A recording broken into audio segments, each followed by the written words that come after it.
Qui va prendre le dessus dans cette finale de conférence avec ce soir Miami face à Boston. C'est le match qu'on va analyser pour faire nos pronostics ainsi que la WNBA. Je vous dis à tout de suite.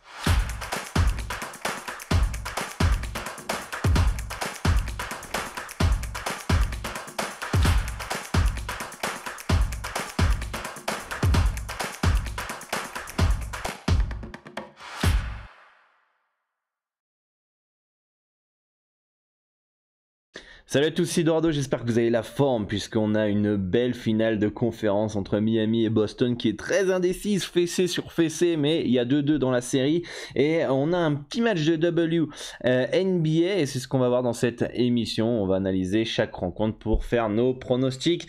La première partie, c'est les résultats des pronostics de la dernière émission. La deuxième partie, les analyses et les pronostics du jour. Et en troisième partie, les performances joueurs pour ceux qui ne connaissent pas le plan de cette émission. Et si vous souhaitez que je continue à faire ces vidéos qui me prennent du temps et qui sont totalement gratuites, 4 choses à faire pour soutenir le travail. 1. Vous abonner à la chaîne, activer la cloche des notifications pour ne louper aucune des prochaines vidéos. Vous recevez une notification sur votre smartphone dès la mise en ligne. Likez, ça aide à référencer la chaîne. Laissez en commentaire vos pronostics pour qu'on puisse débattre et vos analyses et créer de l'interaction pour que YouTube puisse la recommander à d'autres parieurs. Et si vous avez des amis qui font du pari sportif, n'hésitez pas à partager aussi cette émission à votre entourage.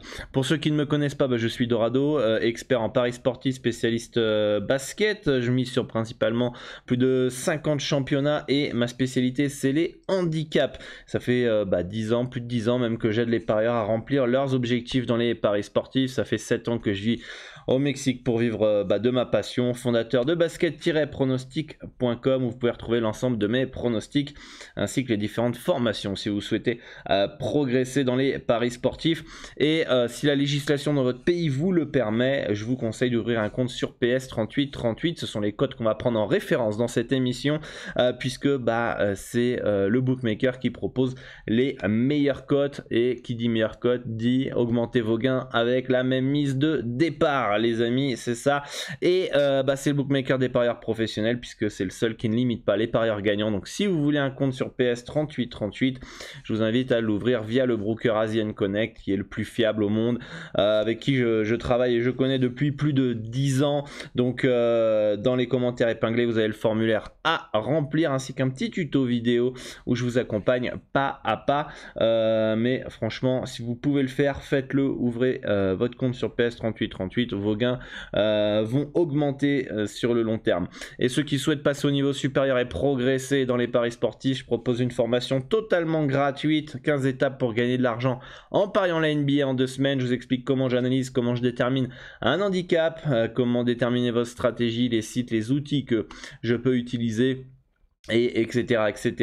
Il y a déjà plus de 1500 parieurs qui sont inscrits à cette formation. Vous avez le lien dans la description, vous avez juste à laisser votre email et vous allez recevoir un email par jour pendant 15 jours, donc vérifiez bien vos spams. Et si vous voulez rien louper de mon contenu, contenu exclusif, conseils, des nouveautés, notes audio, des pronostics gratuits, des sondages, des alertes, etc. Rendez-vous sur le Telegram, le lien est en description, ainsi que tous mes réseaux sociaux. Partons sur les résultats de la dernière émission. Pas vraiment inspiré la nuit dernière avec on avait Dallas qui sauve l'honneur 102 à 82. D'ailleurs j'avais fait un petit sondage pour savoir qui était parti sur quoi sur le Telegram. Je crois que celui qui avait été gagnant c'était Golden State avant le match évidemment, parce qu'il y a des petits génies qui arrivent après donc si vous allez sur le Telegram et vous voyez Dallas qui gagne le sondage, il y a peut-être un peu de triche dedans. 102 à 82 je crois pour Dallas si je me trompe pas non, ça c'était le score je l'ai oublié de le changer peut-être, je sais même plus ce que ça a donné hier le score. Non, c'est 119 à 109 pour Dallas. Je pensais avoir changé, j'ai changé tous les scores je crois sauf celui-là. Donc on va avoir un petit match. À mon avis Golden State va plier la série. Connecticut qui s'incline face à Dallas. Alors Dallas, moi je le dis dans cette émission, c'est toujours une équipe qui est casse-couille, qui a du talent, qui a de la profondeur. Elles l'ont prouvé hier soir. Je pensais pas forcément qu'elles étaient capables de dominer Connecticut là-bas. On avait conseillé un under 159 à 1,925 hier dans l'émission. Malheureusement malheureusement pour un panier à 3 points. Ça ne passe pas, un peu de manque de réussite en ce moment sur les petits under de Connecticut, ça échoue à pas grand chose. On avait Washington sur le club, Washington Mystics, moins 8,5, 70 à 50, ça fait zizir. Chicago Sky qui se fait dominer par Indiana, qui arrive à s'imposer parce qu'elles sont plus fortes et plus de talent, mais un troisième carton de mémoire qui est catastrophique, ou c'est le quatrième carton, je sais plus, on va regarder ça vite fait, non pas du tout, c'est un deuxième carton qui est très mauvais. Sans ça, le moins 13 pouvait passer, hein. Le moins 13 pouvait passer. Qu'est-ce qu'on a ensuite? Et le Lynx qui s'impose de peu face au Liberty de New York. Donc voilà un petit peu pour les résultats. Dites-moi en commentaire ce que vous aviez pour la nuit dernière.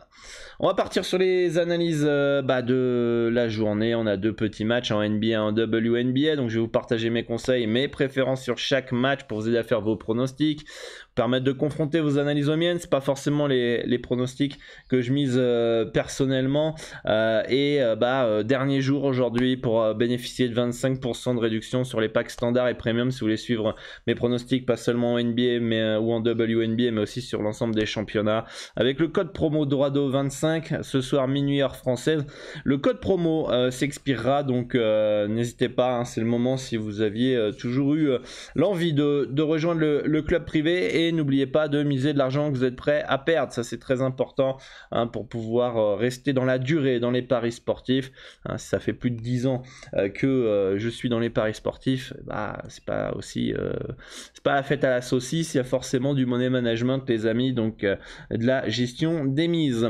Partons sur la première rencontre en NBA, une série où c'est fessé sur fessé d'un match à un autre. Donc ce soir ça doit être fessé Miami, hein, si c'est logique, hein. Match 1 fessé Miami, match 2 fessé Boston, match 3 fessé Miami, match 4 fessé Boston.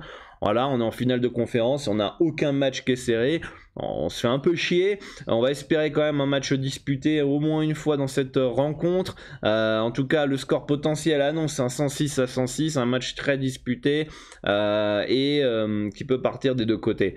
Je donne toujours quand même l'avantage d'une équipe qui est à domicile, hein. Certes, Kyle Lowry, Max Strus, PJ Tucker, Tyler Hero sont en game time decision, mais de l'autre côté, il y a Robert Williams, Marcus Smart qui sont aussi incertains. Mais bon, à domicile, Miami, outsider, sauf si tout le monde est là à Boston et tout le monde est out à Miami, où là la logique serait respectée.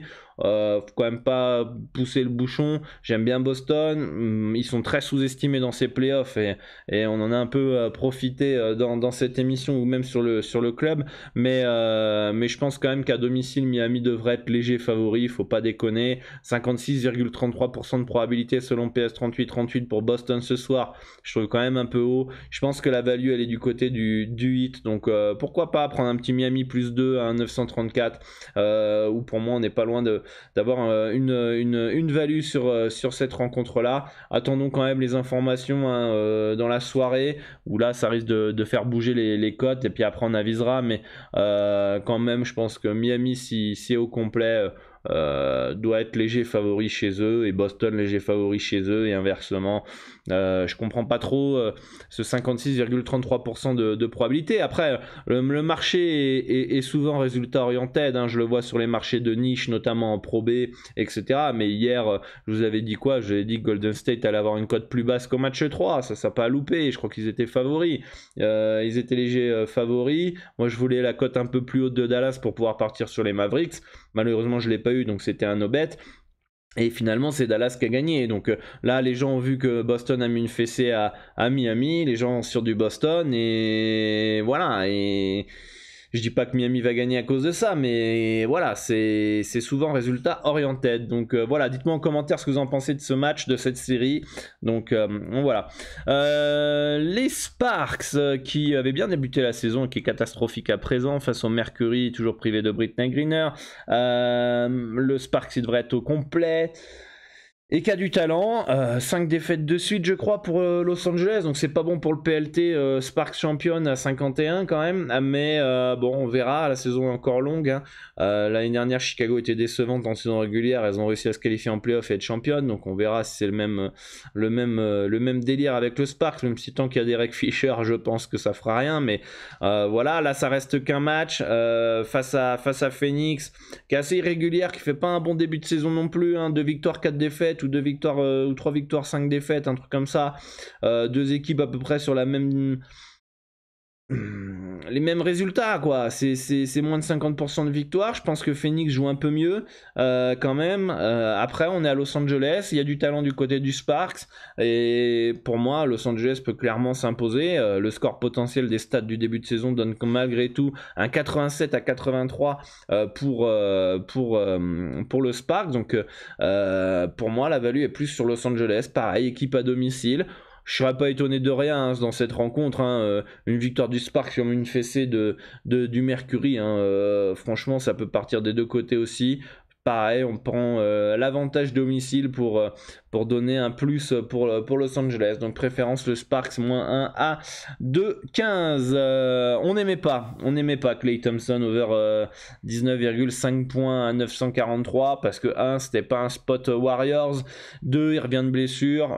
3, voilà, la cote était plutôt sympa. C'était un peu en dessous de sa moyenne, mais on l'avait dit qu'on n'était pas ultra chaud. Mais c'était la seule piste potentielle pour moi hier qui était potentiellement intéressant, du moins sur PS 38-38. Hein, donc voilà, pas surpris de le voir à, je crois, à 10 points. C'est quand même assez ridicule pour un joueur de ce standard. Mais bon, c'est le risque aussi des PP. Hein, quand il y a une fessée pour une équipe, le 4e carton, ça joue pas. Et du coup, bah, TBZ, il joue pas tout un carton. Donc, contrairement à ce match est serré. Donc ça, c'est toujours le problème des performances joueurs. Et quand un joueur est pas adroit, etc., il n'y a personne pour le sauver. Mon top performance joueur pour ce soir, Bam Adebayo, over 2,5 passes à 1,65. J'ai hésité avec les points, 16,5 points, mais bon, il tourne à 19. Il passe quand même plus souvent le overpass que les points quand même. Très souvent, il passe pas les points, mais il passe les passes. Et quand il passe les points, il passe souvent les passes aussi. Mais t'as pas, il passe les passes et il passe les points. Donc, je trouve que le cut des passes est un peu plus bas que sa moyenne. Donc, on continue. Bam Adebayo qui nous a régalé dans ses playoffs avec ses over 2,5 passes. Hein, donc, on continue. PJ Tucker over 0,5 panier à 3 points à 40. Il tourne en moyenne à 1 par match. Il était à 0 la dernier match. Bon, je pense qu'il enchaîne très peu de matchs à 0 panier à 3 points quand même. Hein. Généralement, quand il en fait 0, le soir d'après, il en met 2, un truc comme ça. Donc, on va voir ce que ça donne ce soir pour ces 2 performances joueurs. Dites-moi ce que vous en pensez. Donc, voilà pour cette émission. Je vous rappelle, dernier jour pour profiter du code promo Dorado25. 25% sur les packs standard et premium pour suivre mes pronostics sur l'ensemble des championnats à travers le monde sur les handicaps, ma spécialité. Et si vous voulez échanger avec l'ensemble de la communauté et moi-même, rendez-vous sur le Discord. Le lien est aussi dans la description. Vous pouvez échanger sur l'ensemble des sports. C'est Roland Garros. Alors le salon tennis, il est en feu. Hein, donc voilà, le lien est dans la description si vous souhaitez progresser, si vous souhaitez accéder à des tutos, apprendre des autres membres et échanger vos analyses avec d'autres parieurs. Voilà les amis, bonne chance à tous et à demain. Ciao ciao.